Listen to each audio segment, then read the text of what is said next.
क्यों डरे जिंदगी में क्या होगा? क्यों डरे जिंदगी में क्या होगा? कुछ नहीं तो तजुर्बा तो होगा।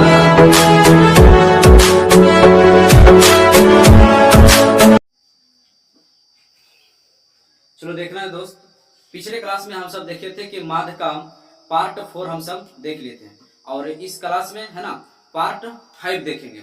तो इसमें क्या देखना है, पिछले क्लास में देखे थे यह लगातार प्रकृत संख्या के वर्गों का योगफल और इसमें देखेंगे घनों का योगफल। क्या देखेंगे इसमें? घनों का योगफल देखना है ना, घनों का योगफल देखना है। कोई दिक्कत यहाँ तक नहीं ना? जरा ध्यान से हम सभी देखें। सूत्र होता है दोस्त n इंटू एन प्लस 1/2 आई पूरे का होल स्क्वायर, पूरे का होल स्क्वायर। तो जरा समझने का प्रयास करें, इस प्रकार से देगा। यहाँ पे समझें, एक का क्या है क्यू, इसी को तो घन कहते हैं ना, जो पावर क्यू होता है, जैसे x पर पावर क्यू, तो इसी को या तो घन कहो या तो फिर क्यूब कहते हैं, है ना, घन को चाहे क्यूब कहो। तो इसमें कोई दिक्कत नहीं होना चाहिए। तो इस प्रकार से प्रश्न देगा और कहेगा इसका योगफल आप ज्ञात करें। तो हम सभी को पता है घनों का योगफल बराबर क्या होता है? सूत्र क्या है? n इंटू एन प्लस 1/2 आई पूरे का होल स्क्वायर। ये पूरे का क्या कर देना है? Whole square. अब इस तो पिछले क्लास में हम सब पिछले वीडियो में बहुत अच्छी तरह से समझ गए कि n किसको कहते हैं। तो भाई साहब n तो आपको पता है बढ़िया से ना कि n जो अंतिम होता है इसी को n कहते हैं। तो n का मान कितना? 10। इसी को n समझा जाता है। तो n का मान यहाँ पे 10 इंटू 10, n का मान 10 और प्लस ये वाला 1 और बटे का 2 और फिर वापस ये पूरे का होल स्क्वायर। तो यहाँ पर पहले जोड़ वाला काम करना है। तो 10 और 1 11, ये तो 10 यूं का यूं उतरेगा और गुना इंटू, इसका इंटू का मतलब क्या होता है? गुना होता है। तो 10 और 1 11, इंटू का मतलब गुना और बटे का क्या हो जाएगा? 2 आई पूरे का होल स्क्वायर। कोई दिक्कत यहाँ तक? अब इसको हम यहाँ से कर लेते हैं, इधर आगे बढ़ जाते हैं। अब ध्यान देना है, तो ये क्या हो जाएगा? 2 5 10, 11 5 55, 11 5 55, इसका होल स्क्वायर। इसका होल स्क्वायर क्या होता है? 30 25, क्या हो जाएगा दोस्त? 30 25 क्या हो जाएगा? 30 25, 55 का स्क्वायर करेंगे क्या हो जाएगा? 30 और 25, है ना। तो यही इसका क्या होगा? Right answer. चलो अगला प्रश्न करके देखते हैं, समझते हैं। चलो देखना है फिर प्रश्न 2। इसमें इस प्रकार से अगर पूछे तो हमें विश्वास से आप अच्छी तरीका से बना सकते हैं, क्योंकि घन का मतलब ही होता है क्यों, है ना। तो यही तो घन है ना दोस्त। इसका हमसे क्या पूछ लिया गया? योगफल पूछा है। तो योगफल बराबर घनों का योगफल बराबर सूत्र हम सब जानते हैं कि घनों का योगफल बराबर क्या होता है? n इंटू एन प्लस 1/2 आई पूरे का होल स्क्वायर। अरे भैया n कितना है? तो यही तो n अंतिमा होता है 20, है ना। जहां जहां n है वहां वहां रख दे। इसका मान कितना हो जाएगा यहाँ पे? 20 इंटू 20 प्लस का 1 और बटे का 2 आई पूरे का होल स्क्वायर। आप एक बात बताइए, पहले क्या करना है? पहले जोड़ना है।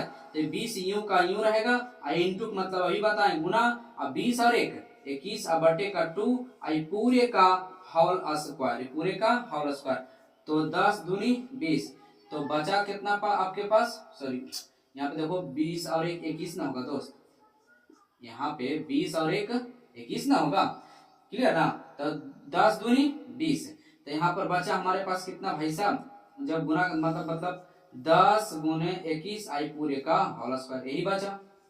अब इसका गुना कर लेते हैं, तो कितना हो जाएगा? 210 आई पूरे का होल स्क्वायर, पूरे का होल स्क्वायर। अब इसका वर्ग कर लेंगे तो कितना आ जाएगा? इतना इसका आंसर, है ना। 441 पर 00। कोई दिक्कत यहाँ तक? तो हमें समझ विश्वास है कि आप अच्छी तरह से समझ रहे होंगे, इसमें किसी प्रकार की कोई दिक्कत नहीं हो रहा होगा। अब एक बात हम करते हैं, अब इसमें इस प्रकार से प्रश्न पूछे तो बना सकते हैं, लेकिन अब शब्द भाषा में माने ना, शब्द में पूछेगा, शब्द शैली में करके पूछेगा तो भी बहुत सिंपल से कैसे पूछा जाता है। चलो देखते हैं, एक दो प्रश्न उसको भी समझ लेते हैं। चलो देखना है। अब इसमें इस प्रकार से प्रश्न अगर पूछा जाए कि प्रथम 15 लगातार प्रकृत संख्या, यहाँ पे जिक्र है एक वर्ड क्या है? प्रकृत संख्या। क्या है? प्रकृत संख्या। प्रकृत संख्या पता होना चाहिए कि जो एक से शुरुआत हो उसे प्रकृत संख्या कहते हैं। और यहाँ पे क्या पूछा गया आपसे? घनों का योगफल पूछ लिया गया है। तो बहुत आसान से बता सकते हैं। पिछले क्लास का वीडियो, अगर पिछले वीडियो देखा होगा तो बहुत अच्छी तरह से समझ में आना चाहिए। यहाँ पे 15 है, इसका अर्थ क्या हुआ कि पहले 1 से शुरू हुआ होगा और 15 तक गया होगा, अंतिम 15 ही होगा। इसका मतलब ये तो यही रहा होगा। जैसे कि एक घन बोला है तो 1 का क्यू योगफल मतलब जोड़, तो 1 का क्यू रहा होगा, 2 का क्यू रहा होगा, 3 का क्यू रहा होगा, प्लस डॉट डॉट डॉट कहाँ तक? 15 का क्यू रहा होगा। तो इसी को तो क्यू कहते हैं या घन कहते हैं। हमको पता है घनों का योगफल बराबर क्या होता है? n × n प्लस 1/2 आई पूरे का होल स्क्वायर। तो बार बार क्यों लिखते रहे है ना। आप समझ रहे हैं कि इसी को n कहा जाता है। तब पता होना चाहिए कि डायरेक्ट हम कर रहे हैं कि n हो गया तो n कितना? 15 इंटू n, तो n यही हो जाता है n प्लस 1। कोई दिक्कत यहाँ तक? नहीं। और बटे का 2 आई पूरे का होल स्क्वायर, ये पूरे का दोस्त होल स्क्वायर। तो यहाँ पर हम देखते हैं 15 गुने 15 और 1 16 और बटे का 2 आई पूरे का होल स्क्वायर। तो 8 दूनी 16, तब बचा हमारे पास क्या? 15 गुने 8 आई पूरे का होल स्क्वायर। तो 15 और 20 से 120 आई पूरे का होल स्क्वायर। तो इसका आप गुना करेंगे तो हो जाएगा 12 का स्क्वायर 144 और 2 144 पर 00। यही इसका क्या हो जाता है? Right answer. तो हमें विश्वास से अच्छी तरह से समझ रहे होंगे। एक आप प्रश्न और देख लेते हैं इस पर। पहले आप इसको एक बार अपने से अगला प्रश्न को बनाने का प्रयास करें, उसके बाद फिर आप वीडियो को आगे बढ़ाएं। चलो देखना है। प्रथम 30 लगातार प्रकृत संख्या के घनों का योगफल क्या होगा? तो बिंदास वही काम करना है कि प्रकृत संख्या मतलब 1 से स्टार्ट होगा, कहां तक जाएगा? तो अंतिम 30 तक ही जाएगा। तो 1 का क्यूब प्लस 2 का क्यूब प्लस 3 का क्यूब, घन भी बोल सकते हैं, डॉट डॉट डॉट 30 का घन का योगफल मतलब जोड़।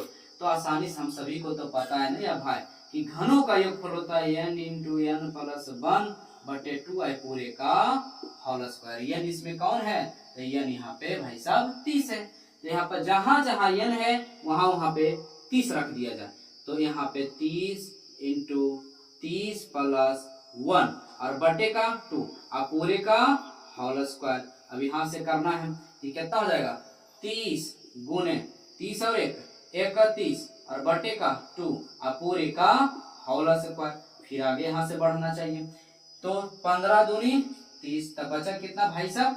15 गुने 31 आई पूरे का होल स्क्वायर बचा। यहाँ से आप गुना कर सकते हैं। तो गुना करने के बाद कितना आएगा? 15 एकम 15 और हाथ में क्या हो जाएगा? 1 और 15 45 और 1 46 आई पूरे का होल स्क्वायर। यहाँ से अगर हम इसका अगर वर्ग निकालने का प्रयास करें तो आ जाएगा कितना?